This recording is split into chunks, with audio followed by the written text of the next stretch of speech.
akan berikan. Solusi apa sih sebenarnya yang nanti akan kita berikan ke mereka dari ketakutan tadi. Nah, minimal 4 poin ini teman-teman yang bisa teman-teman coba ulik ya, coba ulik dari demografi atau dari audiens nanti yang akan, atau database WhatsApp teman-teman yang ingin Anda kirimkan pesan WhatsApp. Jadi harus tahu dulu sehingga kita bisa sehingga kita bisa membuat sebuah konten itu sesuai dengan umur mereka, contoh seperti tadi. Atau misalnya kita bisa angle postingannya, angle konten promosinya sesuai dengan ketakutan mereka, kita berikan solusinya. Nah, jadi dua hal ini faktor non teknis yang harus teman-teman bisa kerjakan terlebih dahulu sebelum teman-teman mulai menggunakan WhatsApp marketing modelnya. Nah, berikutnya baru mulai masuk ke bagaimana mengelola list database. Fokus saya pada hari ini adalah bagaimana cara kita untuk mengelola database yang sudah kita miliki. Jadi bukan mencari database ya.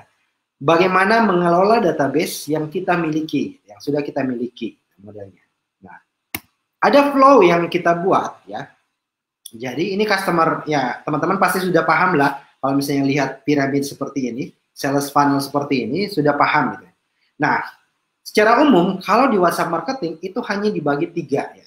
Kita membaginya tiga ini ya. Yang pertama interaksi, yang kedua edukasi, lalu kemudian offer. Ya.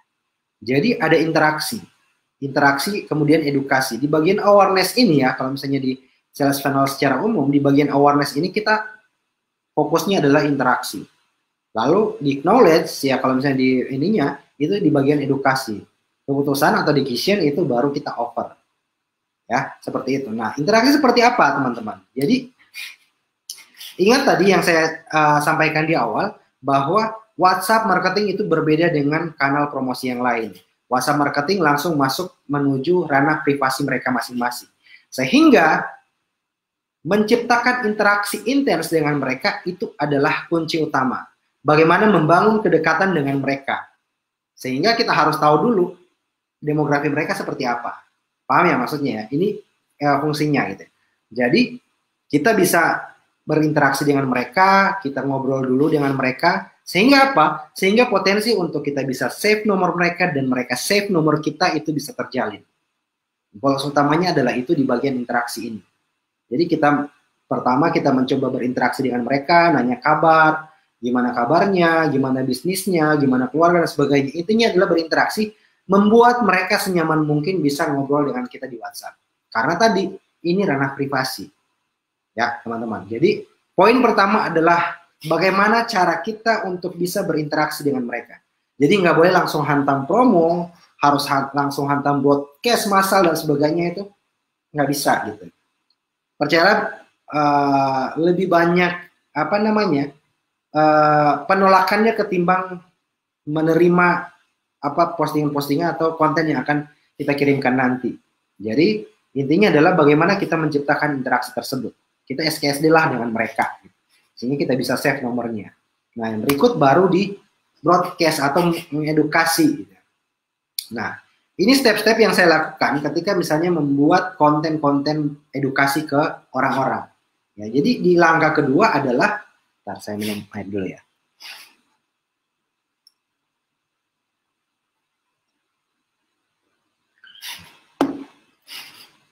Nah, di langkah kedua adalah membuat konten edukasi, broadcast edukasi tentang produk-produk kita. Nah, teman-teman bebas sebenarnya bisa membuat kontennya sesuai dengan 4 tahap tadi, 2 langkah tadi, 4 pertanyaan penting dan kemudian karakteristik dari audiens. Teman-teman bisa membuat konten yang angle-nya sesuai dengan 2 hal tadi di atas, gitu ya. Namun kalau saya bisa dengan ada 3 step yang saya lakukan. Jadi konten pertama adalah memberikan sebuah masalah. Sebenarnya bukan ngasih masalah ke mereka ya, tapi mengingatkan mereka bahwa ternyata saat itu mereka punya masalah. Jadi teman-teman, setiap orang yang saat ini itu punya masalah. Cuman kadang mereka tidak sadar dengan masalah itu, sehingga kita munculkan masalah itu sehingga mereka sadar, oh iya saya punya masalah ini. tentunya konten ini nanti berhubungan dengan produk kita. Ingat ya, step pertama dan step kedua dari materi edukasi yang kita kirimkan ke mereka, mau pesan siaran atau misalnya kita mau chat mereka satu persatu juga silahkan gitu. Konten yang edukasi yang berhubungan dengan produk kita, bukan nama produk kita. Jadi belum ada sangkut paut tentang nama produknya ini dan sebagainya. Jadi hanya konten-konten. Kalau misalnya konten Anda produk Anda misalnya hijab gitu, maka konten-kontennya mungkin tentang milih gimana sih milih bahan-bahan hijab yang lembut, yang baik, cocok dipakai siang hari, yang cocok dipakai malam hari. Gimana sih cara memilih warna, menyesuaikan warna dan sebagainya. Jadi secara umum dulu ya modelnya. Konten-kontennya itu, jadi konten masalah, angle-nya adalah masalah, kemudian kita berikan solusi, lalu masalah lagi. Gitu. Terakhir baru kemudian offer. Jadi ingat teman-teman, offer berada di akhir flow yang kita buat, gitu. Bukan berada di tengah atau di awal. Gitu. Di awal tadi adalah interaksi, lalu kemudian broadcast seperti ini. Nah, terakhir adalah offer. Offer pun kita buat ada jenjangnya, jadi nggak serta-merta langsung kita hantam semua produk kita udah jam promo nih, udah waktunya promosi nih, udah hantam semua produk dan sebagainya. Tidak seperti itu. Lagi-lagi teman-teman, perbedaan penting dari sosial media yang lain, Facebook, Instagram, dengan WhatsApp marketing itu tadi. Karena wilayah privat. Jadi, produk yang pertama kita tawarkan adalah produk penetrasi. Produk penetrasi ini yang bisa jadi produk dengan harga terkecil, atau harga termurah, atau misalnya dengan cara termudah mereka untuk bisa akses. Jadi misalnya ketika kita kirimkan offer ini, saat itu juga mereka bisa langsung mendapatkannya gitu. Jadi nggak harus nunggu ini, itu, dan sebagainya.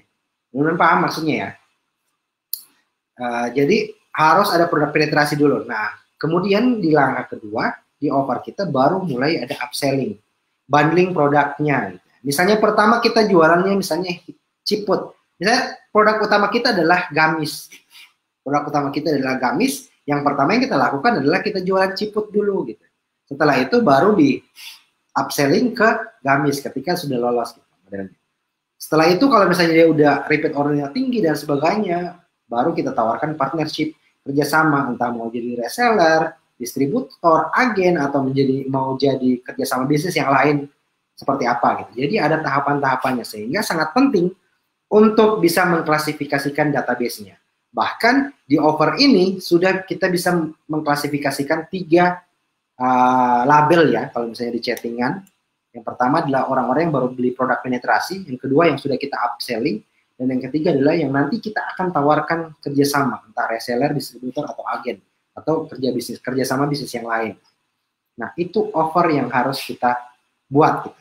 Jadi, 3 hal utama yang harus dengan disiplin kita laksanakan gitu. Yang pertama tadi interaksi, kedua edukasi yang kita buat, lalu yang ketiga baru offer. Poin terakhir adalah offer, modelnya seperti itu. Nah, setelah itu apa yang harus kita lakukan? Nah, setelah itu yang kita lakukan adalah menganalisa dan mengevaluasi hasil dari semua aktivitas kita tadi. Hasil dari aktivitas kita berinteraksi, hasil dari aktivitas kita mengirimkan konten edukasi ke mereka, dan kemudian mengirimkan offer ke mereka, itu kita analisa hasilnya, lalu kita evaluasi. Jadi, poin penting adalah dianalisa dan evaluasi. Nah, bisa jadi sebagian orang, atau akan mungkin kebanyakan orang, aktivitas yang mereka lakukan hanya promo, oke, interaksi, kemudian edukasi, ya udah oke, setelah itu promo, selesai gitu. Sehingga ketika penjualannya kecil, padahal database-nya besar, tapi penjualannya kecil, mereka langsung bingung. Ini apa yang salah ya? Mereka nggak tahu salahnya di mana dan bagaimana cara memperbaikinya. Kenapa? Karena mereka tidak mengukurnya, mereka tidak ada datanya. Sehingga sangat penting kita untuk menganalisa dan mengevaluasi. Nah, saya punya KPI ya. Jadi sebenarnya KPI ini saya buat untuk tim saya. Silakan teman-teman kalau misalnya mau ATM atau misalnya mau membuat KPI sendiri masing-masing dengan keadaan bisnis teman-teman masing-masing, silahkan. Nah, jadi ini yang tadi ya, interaksi, edukasi, offer. Nah, di interaksi, KPI yang saya buat itu 80%. Ya. Jadi, misalnya, ya, contoh kasus misalnya kita ngirim pesan ke 100 orang. Ya. Kita ngirim ke 100 orang, itu minimal dari 100 orang yang kita ajak berinteraksi, nanya kabarnya, menyapa, hanya sekedar menyapa mereka, salam ke mereka, dan sebagainya, itu dari 100 orang, itu minimal ada 80% yang menjawab interaksi kita. Artinya, kalau dalam hal ini berarti ada 80 orang gitu ya. Benar ya? 80% berarti 80 orang. Itu KPI yang saya buat gitu, modelnya. Jadi dari 100 orang yang saya kirimi pesan untuk mengajak mereka untuk berinteraksi, itu minimal harus ada 80 orang yang menjawab interaksi tersebut, yang mau berinteraksi atau yang mau merespon interaksi tersebut. Goals kita untuk berinteraksi. Nah, yang berikut